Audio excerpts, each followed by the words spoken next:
হে everyone, কেমন আছো? নিজের সৎ বোন যদি আপনাকে ঠকায় তাহলে কেমন লাগবে?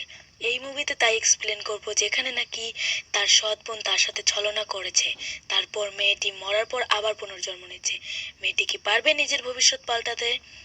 তো ড্রামার শুরুতে আমরা দেখতে পারি দুজন লোক, যারা নাকি একটি মেয়েকে দড়ি থেকে খুলে তাকে খাবার দিয়ে সেখান থেকে চলে যেতে গিয়ে বলে যে মেয়েটির ভাগ্যই খারাপ, এখানে এসে মেয়েটি ওই রাস্তায় থাকলে খুব সুখে থাকতো। এসব বলে যখন তারা চলে যাচ্ছিল, তখন ওই হাত বাঁধা অবস্থায় ওই মেয়েটি সেখানেই খেতে শুরু করে এবং তার পাশেই দেখতে পারি আরেকটি মেয়ে। আসলে এই মেয়েটিই ছিল তার সৎ বোন। সে সৎ বোন ছিল বলে তাকে নানা অত্যাচার করতো তার বড় সৎ বোন। সে সারাক্ষণই তাকে অত্যাচার করতো এবং মিথ্যে অভিযোগ করে তাকে এই পর্যায়ে এনেছে। এই মেয়েটিকে দেখতে পাচ্ছেন, এর নাম হলো ইয়াং জুই। সে বসে বলে, ও তুমি একজন রাস্তার মেয়ে হয়ে রাজকুমার আমার বাবাকে বলেছিল দেখে আমার বাবা জেনারেল হয়েও তোমাকে এখানে নিয়ে এসেছে, না হলে তো আমার বাবা তোমাকে এখানে আসতেই দেয়নি। আমি হলাম আমার বাবার একমাত্র মেয়ে, তুমি তো তার শুধুমাত্র চাকর, আর তুমি বলছো আমার সাথে তুলনা করবে? এই পুরা সম্রাট আমার। একদিন আমি রাজাকে বিয়ে করব এবং তোমাকে আমি মৃত্যুদণ্ড দিব। আমি তো চাইলে এখনই মেরে ফেলতে পারি। তখনই সে তার বাবার আসা আওয়াজ শুনে, তাই সে নিজেই নিজেকে আঘাত করে। তখন তারা মনে করে যে লিমাই হয়তো ইয়াংজুকে মেরেছে। আপনাদের সুবিধার্থে আমি জুই বলে ডাকবো। জুই তখন নাটক করতে শুরু করে এবং বলে, বাবা। তখন তাকে জেনারেল বন্দি করে এবং প্রাণের ভয় দেখে, তুমি যদি এখান থেকে না যাও আমি তোমাকে এক্ষুনি মেরে ফেলবো। তখন লিমা ছুটে আসে এবং নাটক করতে শুরু করে, বোন তোমার কিছু হতে দেব না আমি। এই বলে সে লিমার হাতে একটা পাথর ধরিয়ে দেয় এবং নিজেই নিজেকে আঘাত করে। এখন সবাই তো মনে করে যে লিমাই হয়তো জুইকে মেরেছে। এর জন্য লিমাকে তার আঘাত করতে করতে প্রায় জানেই মেরে ফেলেছিল। তখন লিমাকে বলে যে তুমি এখান থেকে চলে যাও। তখন লিমা দুঃখে কষ্টে সেখান থেকে চলে যায়।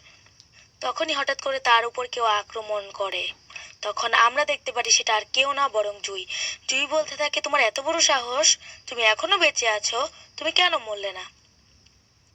এই বলে সে যখন আবারও তার সাথে কথা বলতে যাবে, তার আগে সে তার পেটে থেকে আবার ছুরি বের করে ফেলে। ফলে সে সেখানেই মারা যায় এবং সে মনে মনে বলে, আমি আবারও ফিরে আসব। এবং আমরা দেখতে পারি যে সত্যিই লিমা ফিরে এসেছে এবং সে চমকে যায় এবং তার অতীতে যেসব ঘটনা ঘটেছিল সে সেগুলো ভাবতে শুরু করে। তখনই সেখানে জেনারেল এবং জুই আসে। লিমা তাকে দেখেই তো থাপ্পড় দিয়ে দেয়। তখন তার বাবা তাকে আক্রমণ করে। লিমা এতে খুবই কষ্ট পাচ্ছিল। তখন সে নিজের জাদু দিয়ে নিজেকে ছাড়িয়ে নেয়। তখনই সেখানে জুই আসে এবং বলে যে, বোন তুমি আমাদের বাবাকে এরকম করতে পারো না, তাকে অসম্মান করো না। তখনই লিমা রেগে যায় এবং তাকে থাপ্পড় দিয়ে দেয়। তখন জুই বলে, তুমি আমাকে থাপ্পড় মারলে? তখন লিমা আবার চড় মারে, যার ফলে সে সেখানে পড়ে যায় এবং সে তলোয়ার দিয়ে জুইকে সেখানে আঘাত করে এবং নিজের টোকেন বের করে সেই বাড়ির সাথে তার সব সম্পর্ক শেষ করে ফেলে এবং তার ভিতরে সব শক্তি সে বের করে ফেলে এবং সেই বাড়ির সব সম্পর্ক সে সেখানে শেষ করে ফেলে। ফলে সে সেখানে শক্তিহীন হয়ে পড়ে এবং সে নিজের তলোয়ার ফেলে সেখান থেকে চলে যায় এবং মনে মনে বলে যে, জুই আমি তোমার থেকে প্রতিশোধ নেব, তোমাদের সবাইকে আমি মেরে ফেলবো। এরপরে যখন সে আত্মহত্যা করতে যায়, তখনই তার মাস্টার, অর্থাৎ এর আগের জন্মের মাস্টার তাকে বাঁচিয়ে। মাস্টার তখন তাকে বলে যে, তুমি আত্মহত্যা করতে গিয়েছিলে কেন? তখন মেয়েটি কিচ্ছু বলতে পারে না। আর আমরা দেখতে পারি এই মাস্টারটা আর কেউ ছিল না, ছোটবেলায় লিমা যখন রাস্তায় একটা ব্রেড খাচ্ছিল তখন এই রাজকুমারটি তাকে বাঁচাতে এসেছিল, অর্থাৎ আগের জন্মের মাস্টার। তখন সে জেনারেলকে বলেছিল যে এই মেয়েটিকে নিয়ে যাও। জেনারেল তাকে নিতে চায় না, কিন্তু রাজকুমারের আদেশও সে অমান্য করতে পারে না, তাই সে তাকে নিয়ে যায়। এরপর সিন কাট হয় এবং এই মেয়েটি কিন্তু তার মাস্টারকে চিনতে পারে না, কিন্তু তার মাস্টার তাকে ঠিকই চিনতে পেরেছিল। এরপরে আমরা দেখতে পারি যে জুই খুব অসুস্থ হয়ে পড়েছিল শক্তিহীনতায়। এরপর সিন কাট হয় এবং আমরা দেখতে পারি লিমাকে। লিমা শক্তিহীন হয়ে পড়েছিল। তখন তার মাস্টার তাকে একটা বাক্স দেয় যের মধ্যে মুক্তা ছিল। সেই মুক্তাটি খেলে তার আবারও শক্তি ফিরে আসবে আস্তে আস্তে। তাই লিমা সেই ওষুধটি খেয়ে নেয়। তারপর লিমাকে বলে যে আমার কিছু বন্ধু এবং আমার কিছু ভাইরা তোমার সাথে দেখা করবে বলে। তখন লিমা চলে যায় এবং আমরা দেখতে পারি যে জুই মূলত এই শক্তিটা পাওয়ার জন্যই নাটকগুলো করেছিল। এরপর সিন কাট হয় এবং আমরা দেখতে পারি আরেকটা রাজকুমারকে। সেই রাজকুমারটি একটি বাচ্চার কাছে গিয়েছিল। তখন সেই বাচ্চাটি তার তরবারি দেখায়। যেই তরবারি দেখেই রাজা চিনতে পারে যখন সে ছোটবেলা ছিল তখন সেই তরবারটি নিয়ে যুদ্ধ করত। তখন একটি মেয়ে তার সেই তরবারি চাইছিল। তখন সে রাজকুমার তাকে তরবারটি দিয়ে দেয় এবং বলে, ভবিষ্যতে আমি তোমাকেই বিয়ে করব। তখন রাজকুমার তাকে সেই মেয়েটিকে মজা করে বলেছিল যে, আচ্ছা বাবা, আমি তোমাকে বিয়ে করব।